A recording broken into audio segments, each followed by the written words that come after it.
Estamos no ar, então a gente vai falar agora de um assunto assim que está em alta e muito, né?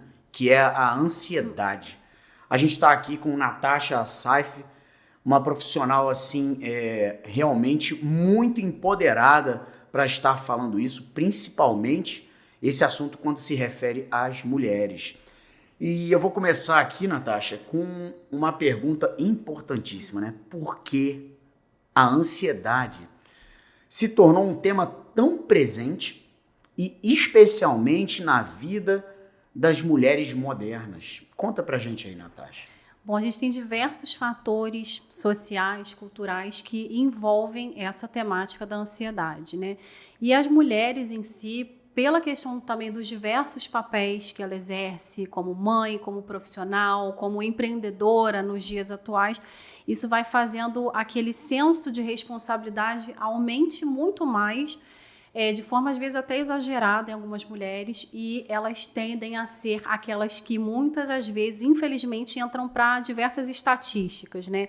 Então a gente tem, por exemplo, na época da pandemia, o primeiro ano da pandemia, por exemplo, ele foi o ano em que a OMS fez um estudo mostrando que o Brasil era o país mais ansioso do mundo. Então a ansiedade, nesse primeiro ano da pandemia, ela despontou muito, especialmente dentre as mulheres, que já tinham essa questão delas sociocultural, mas também a mulher carrega o fator biológico dela. Então, todos os hormônios, as alterações biológicas que a mulher tem mensalmente, isso também faz com que ela tenha uma maior propensão a desenvolver ansiedade. Lembrando aí que a ansiedade ela pode ser aquela patológica, né, ligada aos transtornos, ou então uma ansiedade por alguma situação específica, não chega a ser um quadro que, inclusive, precise medicar, nada disso, né? Então, a ansiedade ela tem sido muito crescente, no Brasil, inclusive, então é um tema que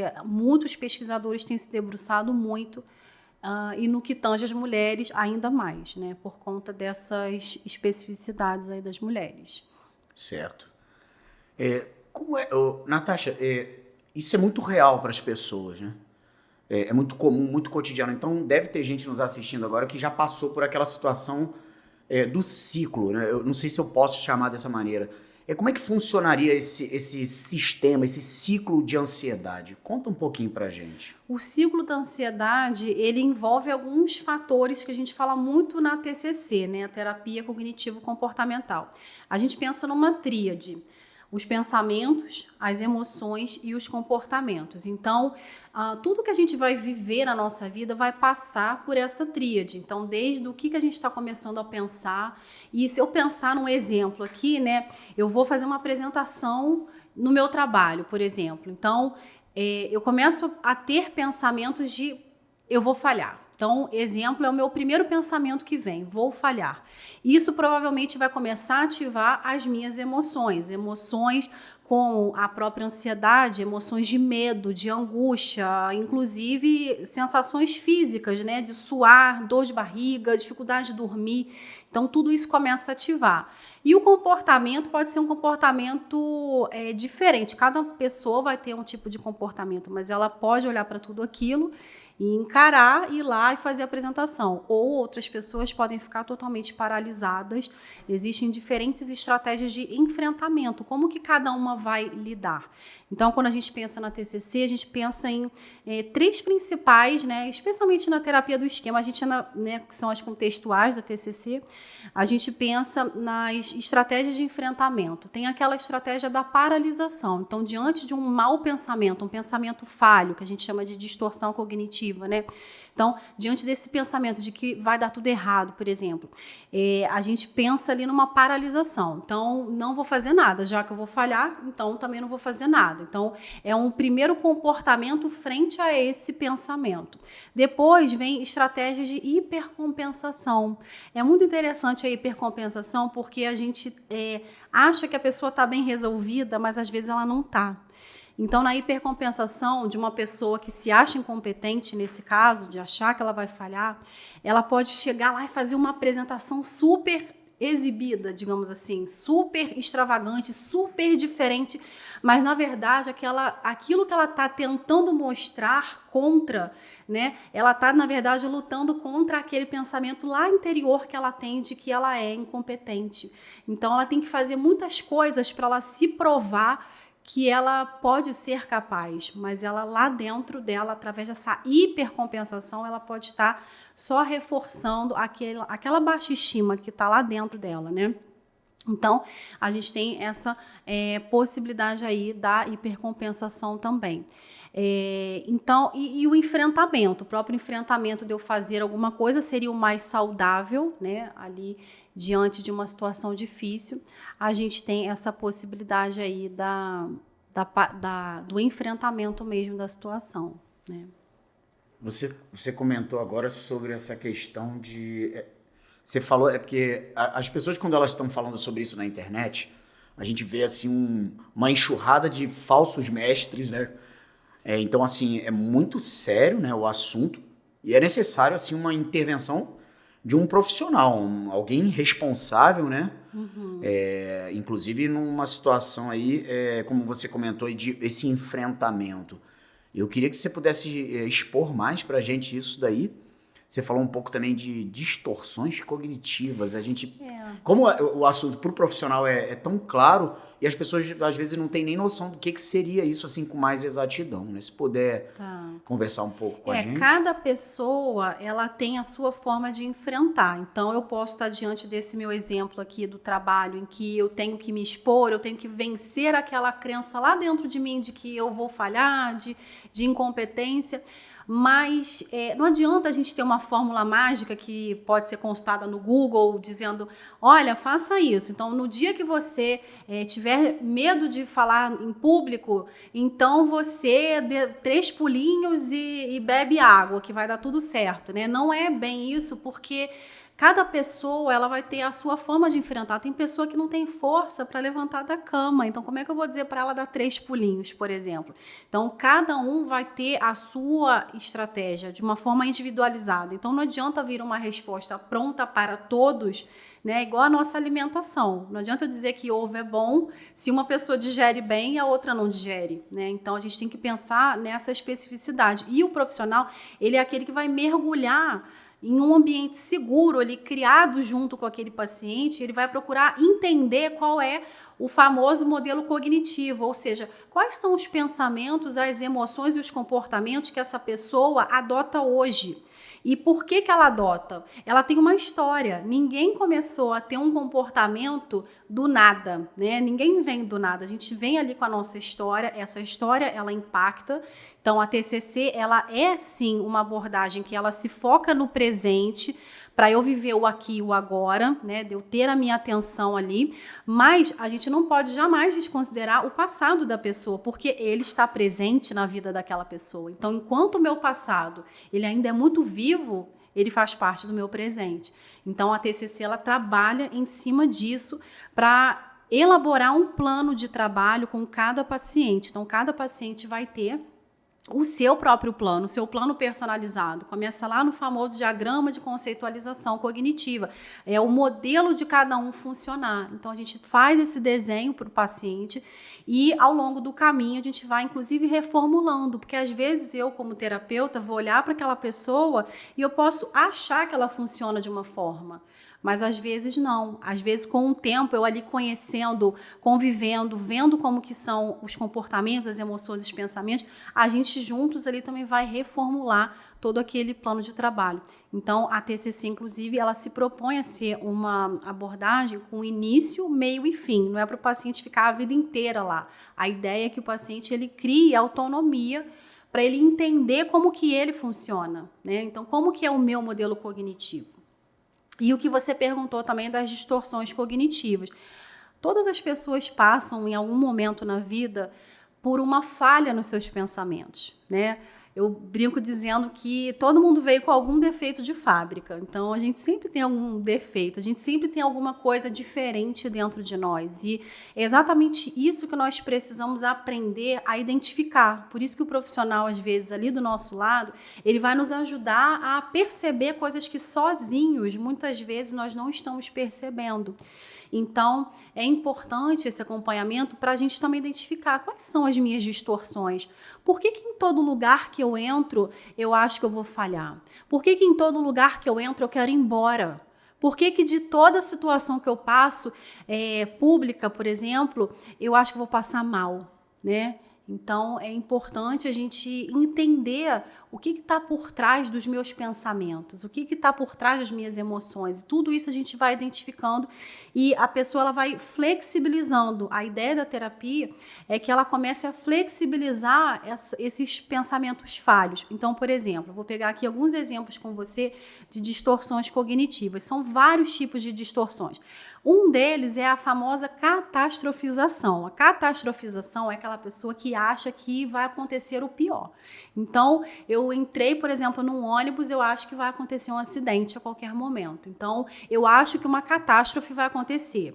E aí são pessoas que, por exemplo, elas podem, né, na maioria das vezes, inclusive pessoas que têm ansiedade, elas buscam a evitação. Elas fazem muito um processo de evitar aquela situação. Então, se eu tenho medo de ônibus, né, achando que vai acontecer um acidente, a minha tendência é fugir do ônibus, é não andar de ônibus. E isso vai gerando a paralisação, que é o exemplo que eu falei da estratégia de enfrentamento, é a paralisação.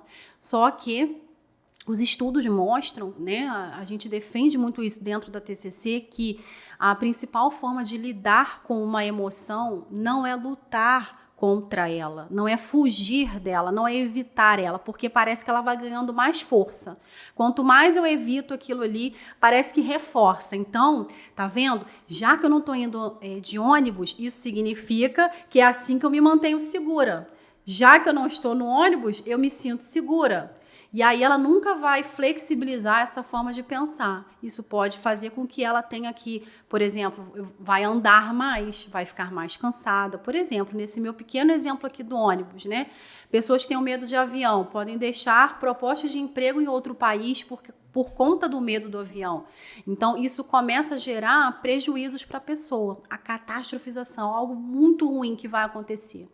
E o muito interessante que acontece dentro da terapia, com esse tipo de pensamento de catástrofes, é a gente fazer, inclusive, a pessoa chegar nesse lugar da catástrofe. Na cabeça dela, ela vai descatastrofizar. A gente faz um trabalho de descatastrofização, para que a pessoa se imagine naquele lugar. Então se você estiver agora dentro de um avião, por exemplo, né? Então a gente faz a pessoa experienciar aquela situação, claro que gradualmente, a pessoa não chega assim lá, né, no consultório, aí agora se imagina no avião, porque a pessoa pode ficar com situações ali muito tensas, inclusive físicas, né? Então tudo de forma gradual, colaborativa, para que a pessoa comece a flexibilizar. Realmente não é tão ruim assim eu estar naquela situação, o avião. Então ela começa a pensar na segurança que toda aquela equipe ali do avião, ela faz em torno do avião. Então, a gente vai trabalhando colaborativamente ali com o paciente para ele flexibilizar essa forma. Então,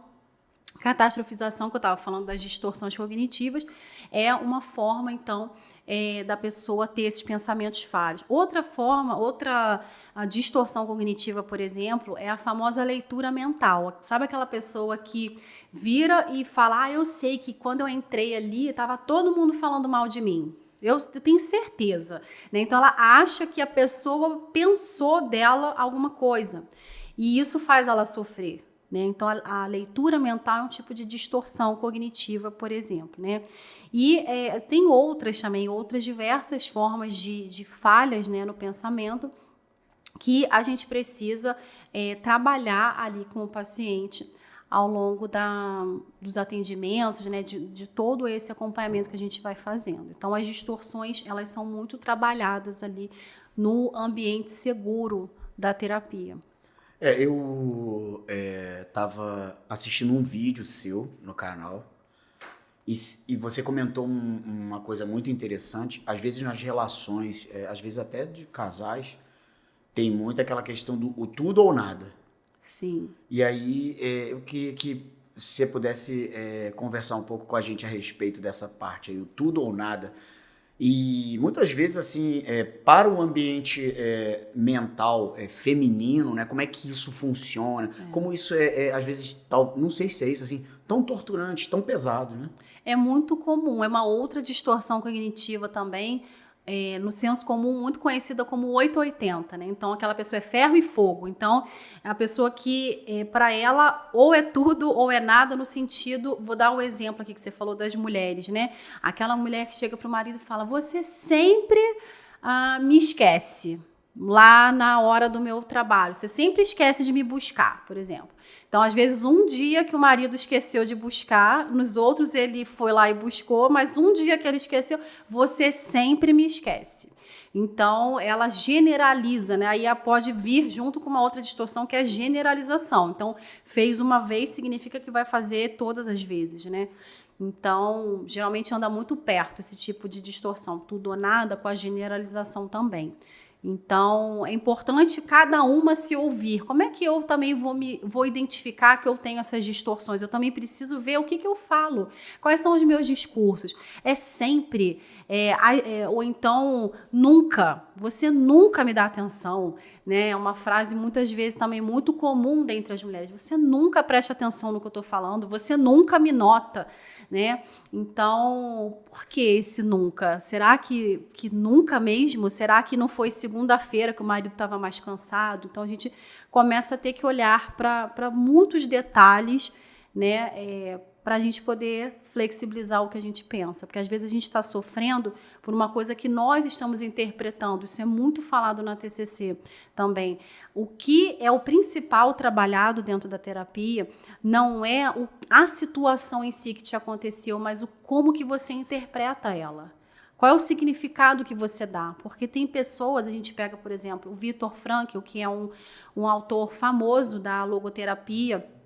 Ele viveu em campo de concentração. Ele, né, foi um judeu, viveu num período da época do Holocausto. E ali, naquele momento, o Viktor Frankl, ele conseguiu desenvolver uma resiliência absurda diante daquela situação. Então, ele saiu do campo naquela época e depois ele foi desenvolver na área da saúde mental, inclusive. Ele escreveu livros relacionados ao sentido da vida. Então, você percebe que ali, em um momento tão difícil, ele conseguiu encontrar sentido. Significa que a situação que aconteceu, ela não foi tão forte assim a ponto de esmagar ele, a ponto de paralisar quem ele queria ser. Então, isso é muito interessante, é um exemplo que eu gosto muito de trazer a história dele, né, brevemente, porque ela mostra que é a interpretação que a gente dá para os fatos e como que ele se tornou uma pessoa ainda mais forte, mesmo com uma situação tão absurda, tão cruel que ele viveu ali, com seus familiares, enfim. Então, é um homem que é conhecido, né, até hoje, por conta aí da forma que ele interpretou a sua situação de vida. Então, a gente percebe isso, que a forma que eu enxergo, qual é a lente que eu uso, ela impacta muito sobre o que eu sinto. Porque se eu estou enxergando com bons olhos para a situação, é muito provável que mesmo que a situação esteja caótica, eu não sofra, a minha saúde mental ela se preserve mais. E isso é um treino, porque muitas vezes não é fácil, né? Sim, perfeito. Natasha, a pessoa que tem um momento de eu não sei se esse é o nome exato que se chama, uma crise de ansiedade, né? Ela tá lá tranquila em casa e às vezes em momentos até de descanso. E ela começa a sentir algumas sensações, né? Isso é tão real que eu imagino que quem esteja nos assistindo agora pense assim, cara, eu já senti isso daí. Eu já conversei com pessoas que chegaram ao ponto de ficarem internados porque toda a parte fisiológica mesmo, a palpitação, ela era real. Um suor frio, umas sensações mesmo, né? Eu queria que você pudesse compartilhar um pouquinho aí, porque às vezes os familiares, inclusive, não sei se uma forma de não ter o conhecimento exato, clareza, Ele fala, tá frescura, tá estressado, né? Provavelmente são coisas que, como atualmente a gente tem estudado muito, né? Os profissionais da saúde têm se debruçado sobre esse tema, eles já conseguem diferenciar essas situações. Como é que seria essa espécie de início, enfim, esses sinais da ansiedade, né? Hoje em dia é bem falado sobre as crises de ansiedade, né? Então, às vezes essa crise, ela pode configurar algo mais sério, digamos aí para a parte da patologia, um transtorno de ansiedade, ou ela simplesmente foi alguma sensação que a pessoa viveu em um determinado momento, né? Então, é importante a gente pensar nisso. Quando a gente fala em crise de ansiedade, né, essa alteração que vai acontecendo fisiológica. Então, por exemplo, muito comum o aumento das batidas cardíacas, vai acontecendo, uma sudorese, isso é bem comum, pode dar dor de barriga, problemas no sono, inclusive. Pessoa, às vezes, ela pensa até que ela pode morrer naquele momento. É uma sensação forte que acontece. Pode ser algo que aconteça uma vez na vida da pessoa e passe. Ou então, aquilo pode acontecer várias vezes. Quando começa a ter uma recorrência, uma frequência maior, isso aí já começa a ser um pouco mais preocupante. Porque às vezes eu vivi uma situação ali muito difícil e tive um momento de ansiedade, mas não chega a virar um transtorno patológico, inclusive até para eu pensar em ser medicada.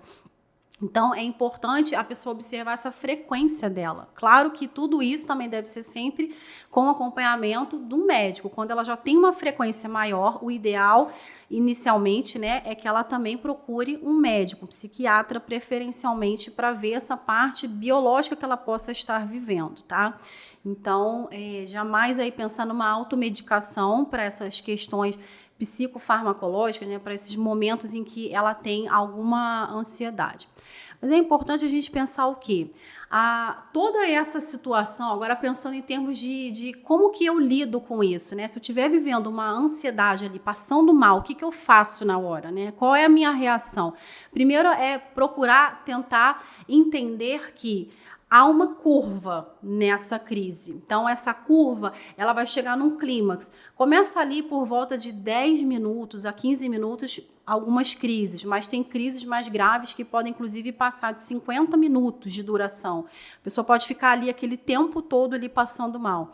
O que vai acontecendo? Tem aquela curva e a pessoa chega no clímax dela. No clímax, parece que ela vai surtar, como algumas pessoas falam. Parece que ela vai desmaiar, passar mal, morrer até, mas ela precisa entender que o nosso corpo, ele sempre vai procurar o equilíbrio, o reequilíbrio, então o seu corpo todo vai ficar procurando te aliviar. Então aquela exaustão, ela vai sim bater num clímax.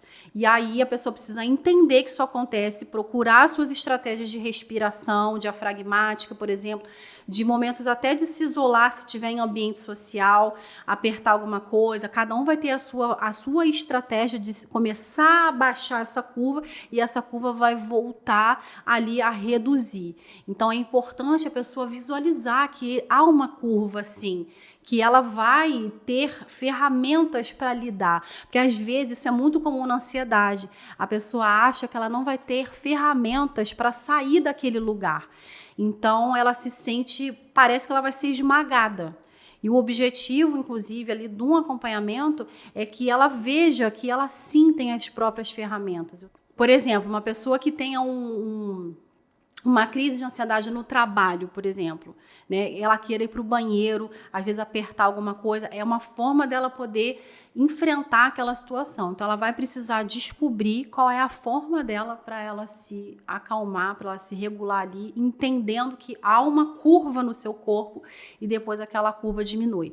Claro que, como eu falei, conforme há uma recorrência dessas crises, é interessante, sim, o apoio da medicação. Lembrando que a medicação, ela não vem para curar, né? Todos os transtornos mentais, né? O remédio em si ele não vem para curar, trazer uma cura. Olha, toma esse remédio que nunca mais vai acontecer nada. O remédio ele vem para auxiliar, ele vem para mexer nos nossos neurotransmissores e ajudar em toda a regulação do nosso corpo, porque também há uma questão química que acontece. Então, não é só falta de vontade. A pessoa não tem depressão porque ela quer, né? Ela vive um processo de ansiedade, de pânico, porque aquilo está acontecendo na vida dela, muitas vezes por uma questão química, né? Lembrando aí que há também muitos desses transtornos relacionados à genética da pessoa. Então, não é culpa da pessoa, muitas vezes, ela achar dessa forma, né? Então, é importante essa questão dela procurar, sim, uma ajuda se já há uma recorrência muito grande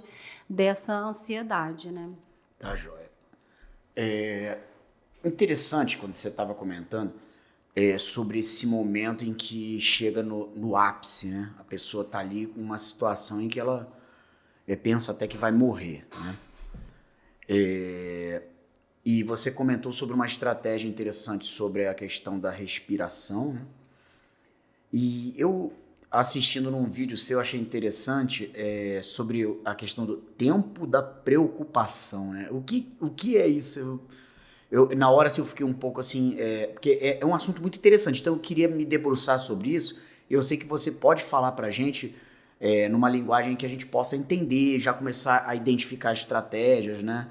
Para que a gente possa lidar com esse tipo de situação. Sim, o tempo de preocupação ele é uma estratégia, dentre diversas estratégias que cada um, então, vai procurar encontrar, o tempo de preocupação ele é uma estratégia trazida pelo Larry, que é um autor bem conhecido dentro da TCC, e ele fala o seguinte: quando você tiver com muita preocupação, você pode marcar um horário do seu dia para ser o seu momento ali da preocupação, porque, como eu falei, o grande objetivo não é que a pessoa fuja dos seus pensamentos, das suas emoções, mas que ela possa enfrentar, que ela possa encarar e pensar ali nas melhores formas de, às vezes, flexibilizar, de mudar um pouquinho aquilo ali, né? Então, vamos dizer que eu marque às 3 horas da tarde vai ser o meu horário de me preocupar. Se a minha preocupação ela já começou de manhã, eu posso conversar com essa preocupação e dizer, olha, às 3 da tarde eu volto a falar com você. Então, uma forma é a pessoa anotar, escrever ali o que ela está se preocupando, para às 3 da tarde ela voltar. Isso é uma forma não da pessoa se distrair, não é esse o objetivo, ou então fugir da situação. É uma forma de o cérebro da pessoa poder dizer para ela que o cérebro que está no comando, ou seja, você que está no controle. Você tem o controle sobre o que você pensa.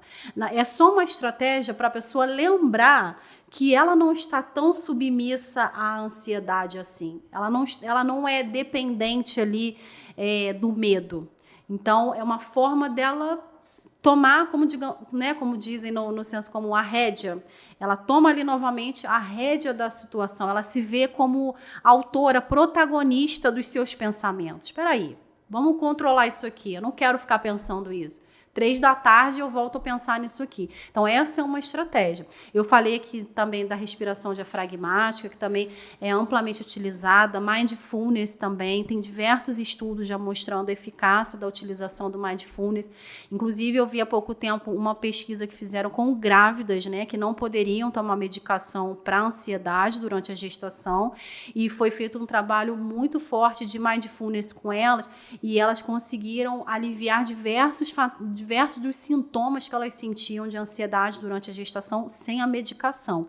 Né? Claro que a medicação tem os seus benefícios, sim, é importante, mas durante a gestação, né, como elas não podiam, foi feito aí um trabalho mais intenso do mindfulness com elas e foi muito eficaz. Então, é um exemplo de como que essa estratégia ela tem sido cada vez mais utilizada e ela tem sido muito eficaz dentro da TCC, para a melhoria de diversos sintomas que os pacientes têm sentido. Joia. Natasha, quando a gente fala de ansiedade, e se ela não eu não sei se eu vou usar a palavra exata assim, confrontada, né? Se não acontece um tratamento sério, levado a sério, sem vergonha, né? Um tratamento que a gente assim, se expõe na nossa dificuldade e aprende com um profissional, cresce ainda mais com isso. existe uma ponte em casos em que isso não é tratado, que isso possa pular da ansiedade para outros transtornos? Eu digo assim, até tirando a qualidade de vida da pessoa no trabalho, em sociedade, nas relações. Sim, porque a ansiedade, ela é uma emoção natural em si. Quando a gente pensa em ansiedade, muitas vezes a gente acha que é aquela questão, aquele problema, mas nem sempre a ansiedade é um problema, porque ela é uma emoção protetiva do ser humano. Então, ela é natural. Para que eu preciso sentir ansiedade, né? Quando eu sou criança, por exemplo. Então, desde aqueles primeiros momentos, a ansiedade é o quê? Aquele meu estado de alerta e fuga. Então, não vou botar o dedo na tomada, né? Porque eu vou fugir do perigo. Ela me prepara para eu fugir do perigo. E isso é natural. Ok, então a ansiedade, não só na infância, mas em toda a nossa vida, ela é necessária. Ela tem a ver com a expectativa também? Ela, a expectativa. A ansiedade é uma preocupação com algo que vai acontecer no futuro. Diferente, inclusive, né, até do pânico, que não tem necessariamente uma coisa específica acontecendo, né? A pessoa só começa a ter aqueles sintomas de passar mal. Então, ali na ansiedade, ela vive ali aquela expectativa de algo que vai acontecer. Ou seja, eu vou botar o dedo na tomada, eu vou tomar um choque, posso morrer, né? Então, é o meu futuro, é a projeção do meu futuro. Isso está me protegendo de um perigo, até da minha morte, né? Evitando ali um problema ruim. Ok, então, ela é necessária. Só que ela pode estar, ao longo do caminho, ela pode estar começando a gerar prejuízos. Então, por exemplo, no TOC, no transtorno obsessivo compulsivo, o que acontece? É muito comum a pessoa fazer verificação várias vezes. Então, se a pessoa, por exemplo, ela tem ali o pensamento de que se ela sair da casa dela, alguém vai entrar. E aí, por isso, isso gera uma emoção de ansiedade e o comportamento dela é retornar para casa para verificar a porta várias vezes. Isso pode fazer com que ela volte tantas vezes para casa que ela perca o horário do ônibus para ir para o trabalho. E se isso acontece todo dia, ela perde o horário do trabalho todo dia, pode ser que ela perca o emprego.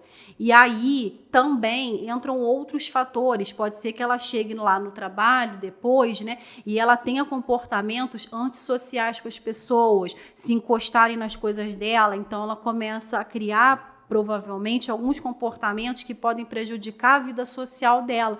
Então você percebe que começa a prejudicar a pessoa em diversos ambientes. Quando uma pessoa ela tem um transtorno, ela não tem só um comportamento específico em um único ambiente.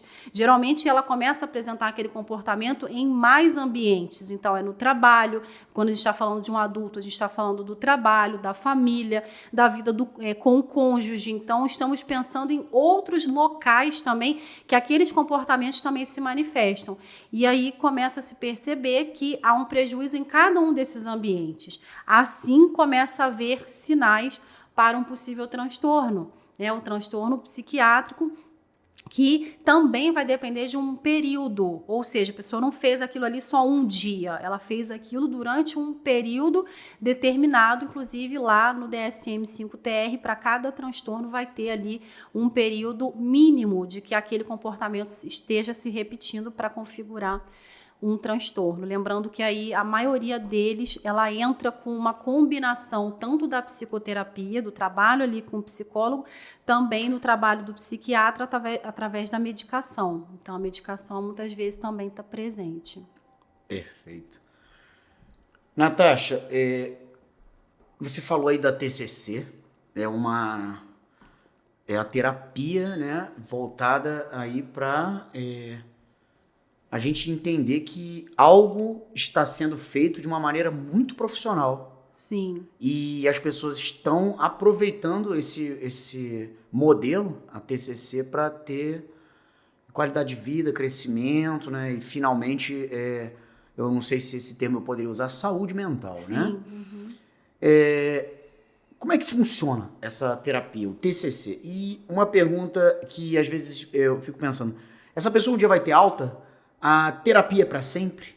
Eu queria saber, me explica um pouquinho. A ideia da TCC não é que ela seja para sempre, não é que o paciente fique para sempre ali fazendo terapia a vida toda, mas que ele crie autonomia. Então, um dos grandes objetivos é que o paciente aprenda a ser o seu próprio terapeuta. Então, tem esse slogan.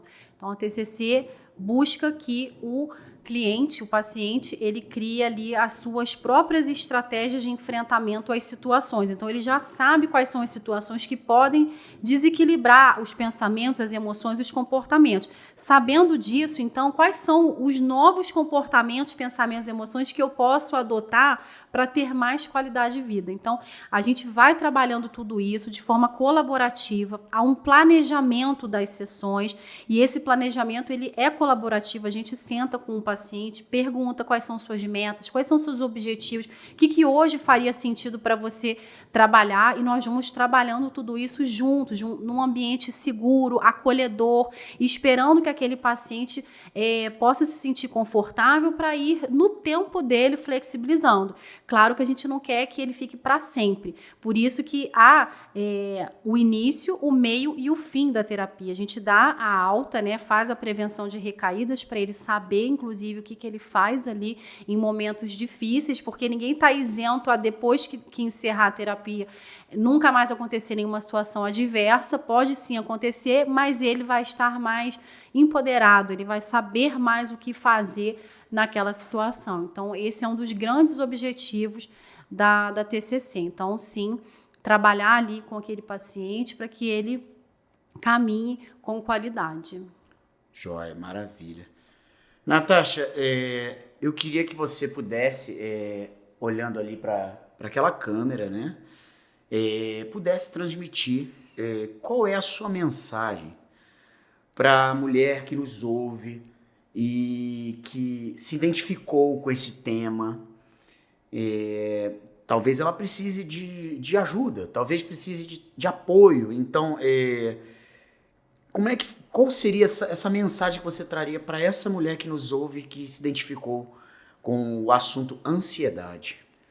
Esse tema ele é mais comum do que a gente possa imaginar, não é frescura. Muitas das vezes até a família pode estar achando que é frescura, que não é nada disso, que não é bem assim.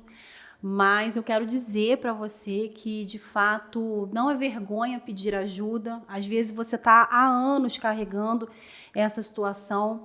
Tem mulheres que, por exemplo, quando vivem um processo de ansiedade, descontam muitas vezes na sua forma de se alimentar, podem desenvolver transtornos alimentares, inclusive. Tem distúrbios do sono, não conseguem dormir, e não dormir não é normal. Então, a gente precisa lembrar que o normal para o nosso corpo é ele ter bem-estar. Então, o bem-estar é um direito de todas as mulheres, de todos os seres humanos, né? Então, nós precisamos nos empenhar pela nossa vida. É sim nosso direito de existir. É nosso direito, ainda que uma situação tenha nos acontecido ruim no passado, é o nosso direito poder reescrever a nossa história. Então, cada mulher, cada uma de nós temos o direito, sim, de ressignificar tudo que nós vivemos, e isso pode acontecer muitas das vezes em grupo, em conjunto, com outras pessoas também, profissionais, inclusive especializados nisso, te auxiliando nesse processo. Eu quero te dizer isso. E estou aqui para te incentivar nessa jornada, nessa caminhada de bem-estar psicológico, sim, que você merece. Então, Natasha, a gente quer agradecer muito esse conhecimento que você trouxe para a gente. Vai ficar aqui disponível também no vídeo, para caso alguém queira ter o contato através de redes sociais. Agradecemos imensamente a sua participação. Foi, assim, realmente muito significativo para a gente. E eu espero em um novo encontro e em outras ocasiões também trazer convidadas para que você possa estar aí conversando sobre outros temas relacionados à saúde da mulher. E eu agradeço a toda a audiência. Colocaremos também o vídeo disponível nos canais de redes sociais e também a parte de áudio também no Spotify. E agradecemos a todos aí pela atenção. Vamos caminhar confrontando tudo aquilo que vem nos atingir, a nossa saúde mental, e para a gente poder caminhar. A saúde das mulheres é importante. Para Natasha Saif, parabéns pelo seu trabalho. Obrigada e até o nosso próximo Levemente Podcast.